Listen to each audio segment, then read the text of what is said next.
1964 সালে ইরান বনাম ভারতের খেলা এই রবীন্দ্র সরোবর স্টেডিয়ামে হয়েছিল। আবার ফিরতি আক্রমণ, এবার যাচ্ছে কলকাতা মিডিয়া একাদশের পক্ষে বল নিয়ে যাচ্ছেন, দেওয়া নেওয়া করে খেলছেন তারকা একাদশের খেলোয়াড়দের পায়ে বল মাথা দিয়ে হেড করে দিলেন, কিন্তু সতীর্থ খেলোয়াড়কে নয়, দিয়েছেন বিপক্ষ খেলোয়াড়কে। আবার ফিরতি আক্রমণ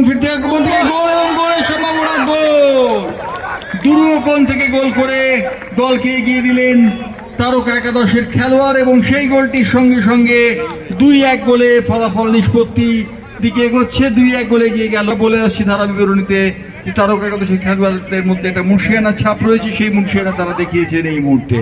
ফিরতি আক্রমণ, আবার তারকা একাদশ যাচ্ছেন বল নিয়ে বিপজ্জনক জায়গায় থেকে যাওয়ার জায়গাতে সন্ন্যার চেষ্টা করছেন আটকাবার, কিন্তু না, সেক্ষেত্রে সঠিকভাবে মিডিয়া একাদশ।